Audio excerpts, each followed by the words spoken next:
What's up, it's Chris Heria. I'm in San Diego right now with Brandon William, and we're linking up to train with Brandon's friend, Alan Fisher. Yeah, Alan is a 26-time world champion arm wrestler. He's a legend in the world of arm wrestling. I'm excited for you to meet him, bro. My name is Alan Fisher here in San Diego. I'm a professional arm wrestler for the past going on 44 years now. I started arm wrestling because of my friends. They pretty much paid my way to go to compete at a tournament. If you want to be an arm wrestler and you want to be a good arm wrestler, it takes commitment. I think Chris knows all about what that means. Diet is the number one thing. Here I am, almost 67, and diet plays a major role in my body in every which way. Those competitions throughout the United States, Canada, Europe, Asia, you mean everywhere. It's really huge. Right now, the WAL, the World Arm Wrestling League, they'll be making their comeback this year. And then you got the East versus West. These are big competitions. Want to get in arm wrestling? Find people to arm wrestle. And don't beat them up. You know, really just challenge each other and it'll grow. For arm wrestling, would have to be forearm, bicep, pec, shoulders, back, lat, legs, everything is actually involved. The wrist, hand is probably the most important for arm wrestling, is how much strength you've got doing your curling in like that. I heard about Chris through my friend Brandon Williams, and then I started watching his YouTube channel and finding out more about him, which is really exciting for me, and what an honor it is for me to actually meet him. What kind of condition is he in for our sport? It's going to be interesting to see what he thinks about what we do. I'm going to put Chris through something. We're going to see if he can handle it. Even as great an athlete as he is, it's going to be challenging for him. Alan, great to see you, Brandon. Wow. Look at this. Chris. Alan, I'm honored, my friend. Wow, this is huge. That's a crazy grip you got right there, brother. Well, you're going to find out today. I actually saw your video with Brandon. I saw how hard you guys train, and I'm really excited. This is my first time ever trying arm wrestling, so it's an honor to be training with a pro. Hoping that you can show me some tips, some techniques, and put me on my way. So what you're saying is you want to take Brandon out? I mean, we could try that definitely in the video. I know his level has gone up. The first time we arm wrestled was a lot different than the second time we arm wrestled. I lost right away. He really has improved. You got to run you through some tests and see where your strengths are as you're in calisthenics. You probably do better than you. Oh, 100%. Because he can do one-arm pull-ups. He's doing crazy explosive. Wow. How did you get into arm wrestling? You know, my friends forced me to actually go to a tournament. When I went to this tournament, I knew when I grabbed that guy's hand, God designed me to be an arm wrestling champion. And I've been, what, 44 years this year. Grab my hand. I'm going to close my eyes. I can tell your wrist is backwards. I can tell you these two fingers have more tension than all the others. Your thumb, you're not even using it. Yep. I also tell you that your elbow is away from your body. Is arm wrestling dangerous? Because, I mean, I've seen some videos of people just easily snapping their arms. Even some of my friends, like, they'll try it with each other, and then the next day they'll feel injured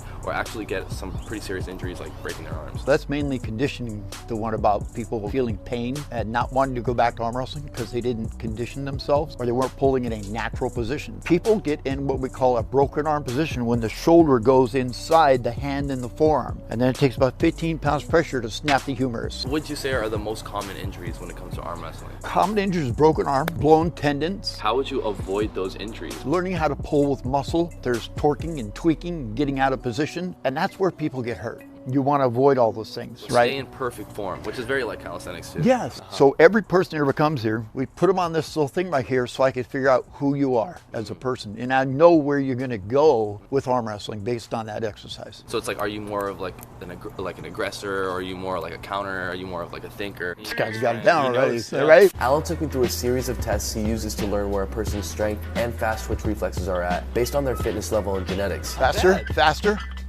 Good. Kick that mind in there. Faster. Like testing how fast I can blink to false grip pulling techniques. These series of tests tells Alan what are my strengths when it comes to arm wrestling and what I should be focusing on. You made it look easy. So basics to arm wrestling. Where do you put your feet? What's this peg for? What about your elbow? Number one thing is grab onto the peg all the time. You can't let go, because if you do, they'll foul you. As far as your feet, put this foot in front of this foot and this one back. I'm going to set my elbow inside my rib cage. That prevents the broken arm. You look at your hand, it's center of chest, shoulders in the back of your arm and your hand. You want to just stay natural. See where your palm is? That's where you're going to pull, right? Palm towards your face. Bicep, forearm, shoulders, pec. Now you're not using your pec. There you go. Now you just kicked it in. Oh, so you activate all of those muscle groups at the same time. Exactly. He's very strong. See what I'm doing? I'm just closing this gap. Opening, closing. There you go. That's good. You're just warming up. Calm down. Beautiful. Beautiful. Keep going to your own chest. Nice. That's what I call the work. And my palm is here. I'm at a 30-degree angle. And what I do is I pull. Like I can be right here and do the same thing. See that? Drop out, drop in, up, out. Do you feel it pulling off your forearm and bicep? Yep. Now come back up to 30 degrees and do the same thing. Yeah, I remember training with Alan, my arm would just be dead after a few pulls.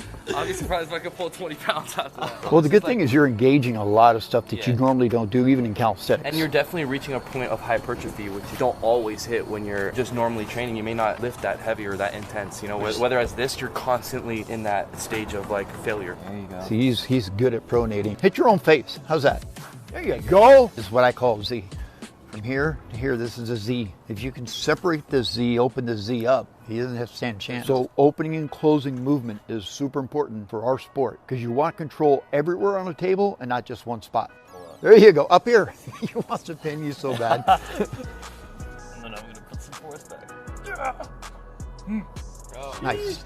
Man! Man! Look at that. I don't even have one of those. That was excellent, That man. was That pretty was so solid. yeah, that was pretty solid. I really think that for the average person, it's gonna be hard to beat somebody that's been consistently training like this. So I really appreciate that, man. Oh, You yeah. set us up for Yeah. success for Yes, sure. Yeah, you, Alan. absolutely, guys. All right, so the 3 main techniques I learned.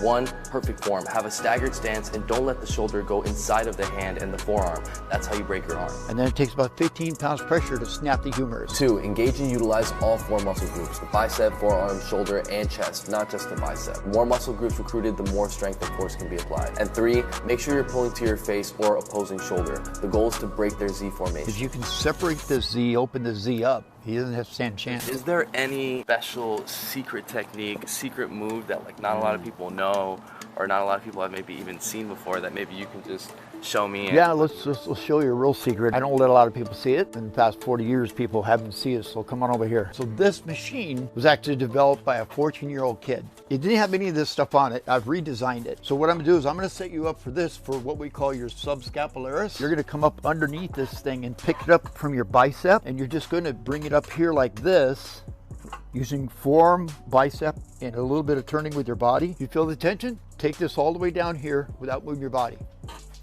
Easy, easy, nice and slow. Go. Okay.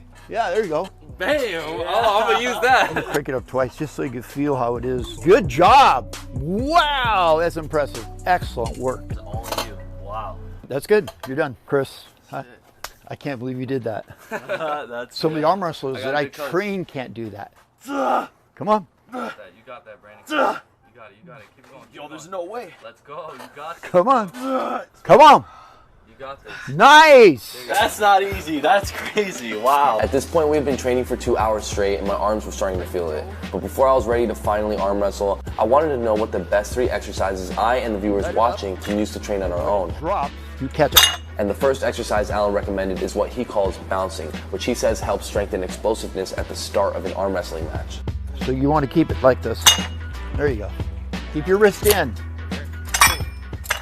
The next exercise he recommended requires a resistance Move band. away and pronate, because that builds that muscle. You arm wrestle the band with a combination of supinating and pronating grips. Into it. Alan says this simulates the movement and technique you would use in an actual match. Exactly. Now do pronated. Good. Right over your knuckles. There you go. Keep your wrist up. Look how his arm is like getting huge. You can see his tendons are kicked in. So all these different angles and positions are important when you're training, just like when you do calisthenics. The third exercise he recommended was a really slow pull-up with a false grip, preferably with twisting handles to engage more muscles in your forearm. 3 Mississippi, 4 Mississippi, 5. Okay, come on down. We're gonna give you 10 seconds. You're just way too strong. You got tremendous tendon strength. I can tell just by looking at your wrist. 7, 8, 9, and 10. Good job. Chris, you're doing 21. So you shaking? This is good. 17 Mississippi, 18 Mississippi, That's totally impressive. Totally impressive. 2 Mississippi. Let's You go. see you shaking? Why do you shake? We're really used to doing this, like we'll pass by that range of motion for a fraction of a second. Right. Whereas now, we're holding a range of motion for a couple seconds. It's a lot more difficult. Absolutely. You're gonna be strengthening all these different ranges of motion. No one's gonna be able to pull your arm after that. There you go. See if I could beat Chris. I don't know. Well, he felt very strong when we were pulling earlier, but he might be fatigued enough that I could take him. We'll see. Go!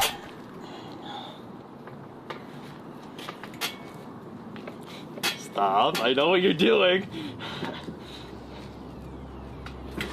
Oh, yeah.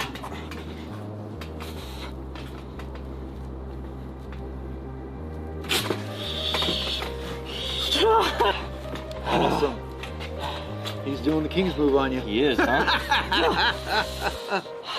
Whoa! Good job. Wow, yo, that was awesome.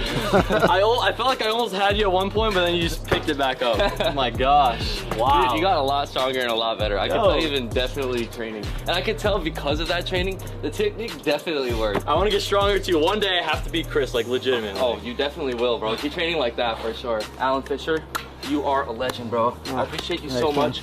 Definitely gonna be using the techniques that you taught us today. Come on, get it in there. Woo! Hey. Workout right here. We're gonna bring you down to Miami, and we're definitely gonna continue this training, make another really cool video. Guys, let us know down in the comment section below, and we'll definitely make it happen. And Alan, how can we find you and your training online? Armwrestlingtraining.com, or if you're on Instagram, Holding Popeye. There you have it, Alan. Thanks again for being on the channel. Go ahead and check out his links, follow him for more training, and I'll see you in the next video. Mad love, peace out. Today was a lot of fun. I learned a lot of new things, and I'm really proud of Brandon of how much he's progressed over the months and how much stronger he's gotten. Sticking to the arm wrestling training for the last 4 months really paid off. And big thanks to Brandon for introducing me to Alan Fisher. If you haven't already, head over to Brandon's channel and check out the videos he's done with Alan. And make sure to subscribe while you're there. He's right about to hit 1 million subscribers. Thanks for watching. If you enjoyed that collab and watching me try arm wrestling for the first time, check out this collab I did with Danelle Leyva, an Olympic gymnast that works at the Cirque du Soleil in Vegas. He takes us behind the scenes of the show and has me try the trapeze over 30 feet in the air for the first time.